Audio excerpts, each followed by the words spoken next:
जय हिंद दोस्तों। तो एक और न्यू गवर्नमेंट जॉब से रिलेटेड नोटिफिकेशन आउट हो चुका है। तो चलिए वीडियो को स्टार्ट करते हैं। ये जो है हमारी कांस्टेबल भर्ती हेतु विज्ञप्ति वर्ष 2023 3 अगस्त को इसका नोटिफिकेशन आउट हुआ था। राजस्थान पुलिस की तरफ से है।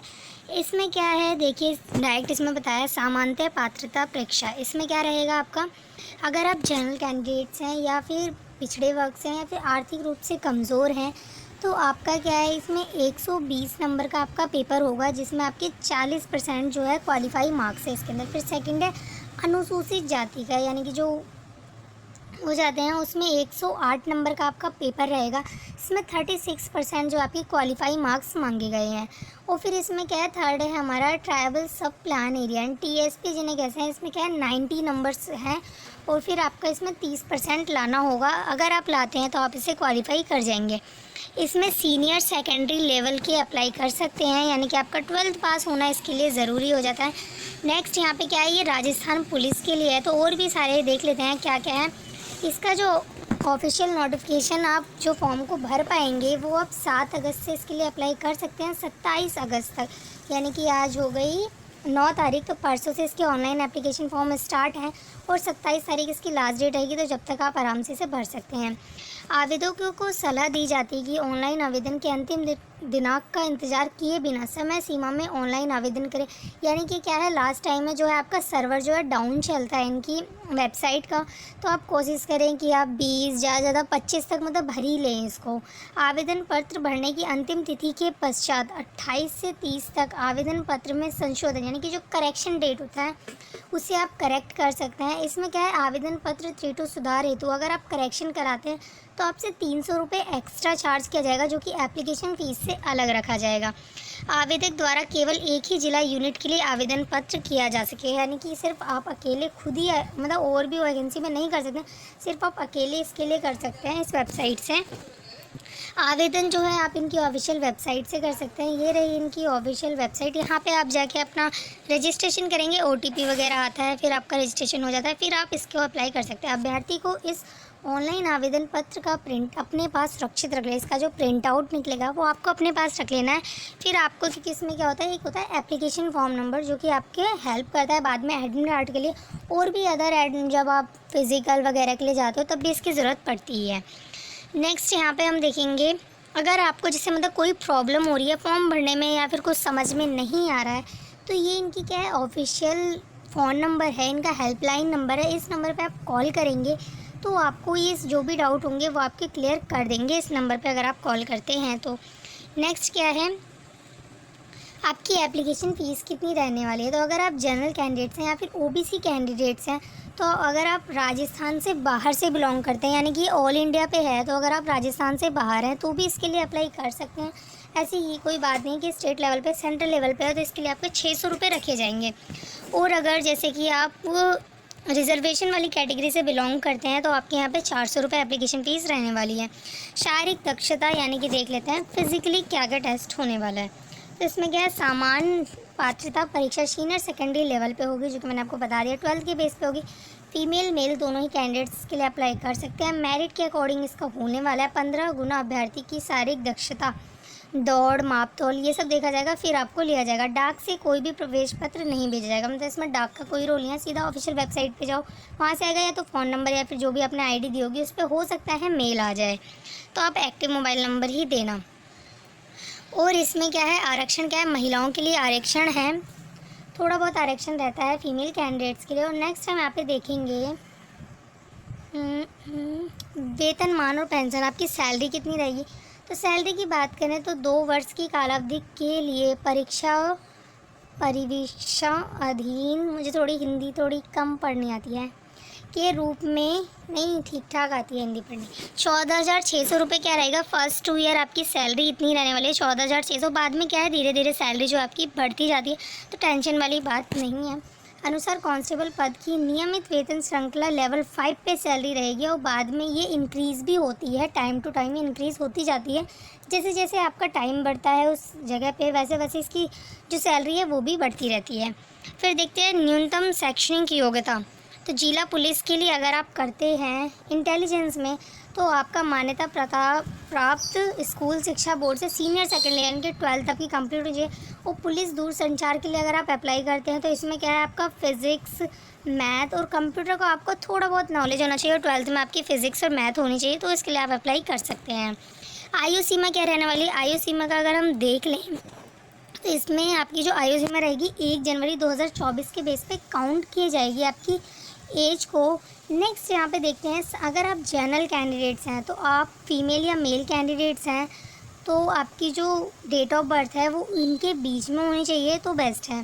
फिर अगर आप EWS SC ST से बिलोंग करते हैं तो डेट ऑफ बर्थ का क्राइटेरिया ये दिखा, आप अपने हिसाब से मतलब देख सकते हैं।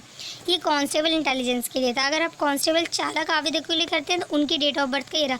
शारीरिक मापदंड यानी कि फ़िज़िकल टेस्ट जो होता है उसकी बात करें तो इसमें क्या है, न्यूनतम ऊंचाई मतलब हाइट कितनी होनी चाहिए, तो 168 सेंटीमीटर जो है मेल कैंडिडेट्स के, फीमेल कैंडिडेट्स की 152 सेंटीमीटर। न्यूनतम सीना हो यानी कि चेस्ट की बात करें तो फीमेल का नहीं, लेकिन क्या है मेल का बिना फुलाए 81 सेंटीमीटर और फुलाने पर 86 सेंटीमीटर होना चाहिए।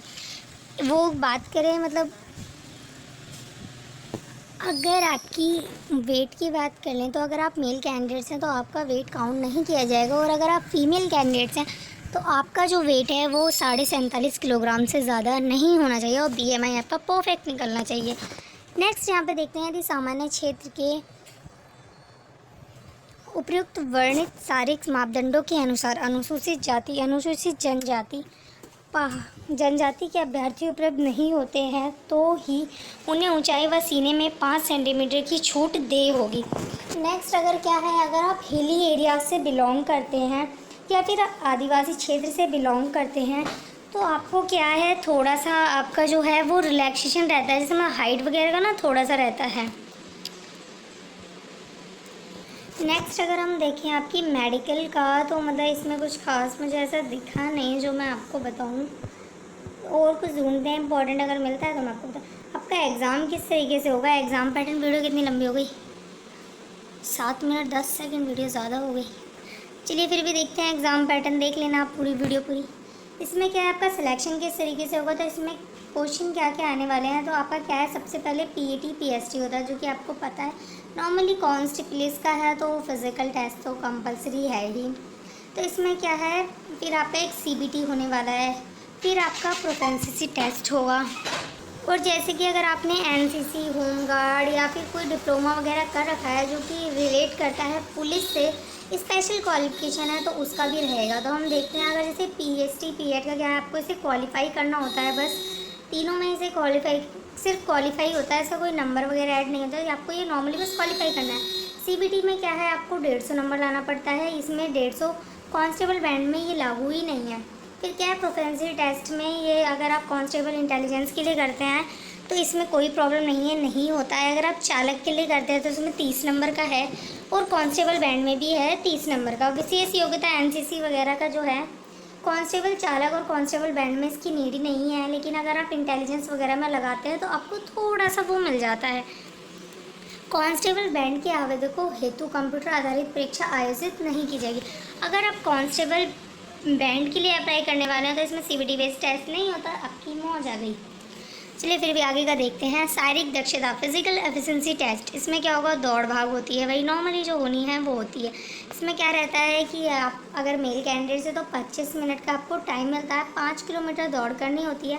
फीमेल कैंडिडेट से तो 35 मिनट, और अगर आप भूतपूर्व सैनिक रह चुके हैं तो 30 मिनट, और ट्रेबल सब यानी कि TSP से बिलोंग करते हैं तो 30 मिनट। गर्भवती महिला अभ्यर्थी को शारीरिक दक्षता परीक्षा में सम्मिलित होने की सलाह दी जाती है। इसके उपरांत यदि कोई भी गर्भवती महिला अपने जोखिम पर शारीरिक दक्षता परीक्षा में सम्मिलित होना चाहती है तो शारीरिक दक्षता परीक्षा दौड़ में भाग लेने हेतु शारीरिक रूप से फिट होने का मेडिकल बोर्ड से जारी प्रमाण पत्र संबंधित केंद्र पर आवश्यक रूप से प्रस्तुत करना होगा।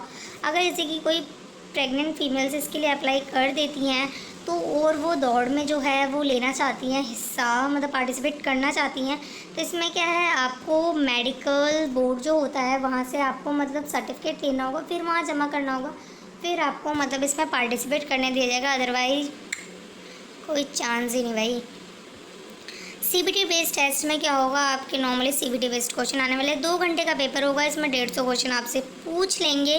सारे ऑब्जेक्टिव बेस्ड क्वेश्चन होंगे। 1 नंबर का 1 क्वेश्चन होगा। गलत नंबर पे आपका इसमें नेगेटिव मार्किंग जिंदा है। तो इसमें क्या है, किस किस से रिलेटेड आएंगे, तो चलिए देख लेते हैं।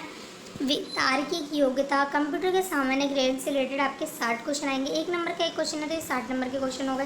फिर है सामान्य ज्ञान, सामान्य विज्ञान, सामाजिक विज्ञान, जितने भी एक्स्ट्रा सब्जेक्ट है सब में जाएंगे 45 क्वेश्चन। फिर राजस्थान से रिलेटेड आएंगे, इतिहास, संस्कृति, कला, भूगोल, मतलब राजस्थान से रिलेटेड जो भी है उसकी 45 नंबर का आ जाता है। टोटल 150 क्वेश्चन होंगे, 150 नंबर के होंगे। 2 घंटे का आपको टाइम मिलेगा, पेपर तो जल्दी हो जाता है।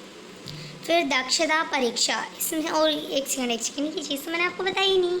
कंप्यूटर आधारित परीक्षा के पश्चात प्रश्न पत्र संबंधी आपत्तियां आमंत्रित करने हेतु पृथक से सूचित किया जाएगा। कुछ इंपॉर्टेंट मुझे लग नहीं रहा। फिर यहाँ पे क्या है, अगर आपके पास जैसे एनसीसी है तो कितने नंबर मिलेंगे। अगर आपके पास एनसीसी है तो एनसीसी के ए सर्टिफिकेट के 6 नंबर होते हैं, बी सर्टिफिकेट के 8 नंबर होते हैं, सी सर्टिफिकेट के 10 नंबर होते हैं, जो कि नॉर्मली होते हैं। अगर आपके पास होम गार्ड का है तो 1 वर्ष तक का सेवा है तो 6 नंबर, 2 वर्ष का है तो 8 नंबर, 3 वर्ष का है तो 10 नंबर। फिलहाल ये नंबर बहुत इंपॉर्टेंट होते हैं, जो जानता है वही मानता है। फिर क्या है, डिप्लोमा प्राप्त, अगर जैसे आपके पास डिप्लोमा है तो आपको 6 नंबर। अगर सिक्योरिटी मैनेजमेंट सोशल साइंस में अगर आपने कर रखा है तो 8 नंबर। एमए एमएससी वगैरह कर रखा है तो आपको 10 नंबर। ये तो पढ़ाई आई थी मांग रहे भाई, चलो कोई नहीं, हमें तो 12 लेवल में है तो इसके लिए अप्लाई कर देना। और मुझे कुछ ऐसे इंपॉर्टेंट दिख नहीं रहा है जो मैं आपको बताऊं। पीडीएफ भी ख़त्म ही हो गया। ये रही हमारी पोस्ट। ओ माय गॉड, मिल गई। मैं इसे ढूंढ रही थी, मेरे से मिस हो गई थी ये वाली। पीडीएफ ऊपर नीचे बनाया, सीक्वेंस में नहीं लगा के दिया इन्होंने। चलिए देख लेते हैं दूर से सही, लेकिन मिल तो गया। पीडीएफ छोटा करते हैं, लग रहा है बहुत लंबा पेज है ये, आपको दिखेगा भी नहीं है वीडियो में क्लियर। हाँ, ये डिस्ट्रिक्ट वाइज इसमें दे रखा है, जैसे कि मतलब आपका क्या रहेगा, जैसे कि आप जिस एरिया से बिलोंग करते हैं वहाँ पे आप देख सकते हैं। और मतलब जैसे अजमेर का है तो वहाँ पे मतलब कांस्टेबल ड्राइवर किया है, फिर माउंटेड किया है, फिर जीडी किया है। तो इसमें किस कैटेगरी वालों के लिए कितनी है, तो मैं इसे बड़ा कर देती हूँ, फिर मैं धीरे धीरे से स्क्रॉल कर दूँगी, ठीक है। तो आप देख लेना। एक सेकंड 1 सेक हो गए मेरे से, अब आपको दिख रहा होगा। चलिए मैं इसे धीरे धीरे स्क्रॉल कर देती हूँ, अब आपको क्लियर विजुअल हो रहा होगा। पीडीएफ चाहिए तो मुझसे कमेंट बॉक्स में लिंक मांग लेना ना, सीधी सी बात है। जिसको पीडीएफ चाहिए मुझसे लिंक मांग लेना, फिर आराम से इसे बड़ा जूम कर करके देखते रहना, ठीक है। तो आई होप आपको वीडियो पसंद आई। वीडियो पसंद आई तो चैनल को सब्सक्राइब कर देना, ज़्यादा से ज़्यादा लोगों में शेयर कर देना, ताकि मेरे कुछ सब्सक्राइबर्स और बढ़ जाए। Thank you.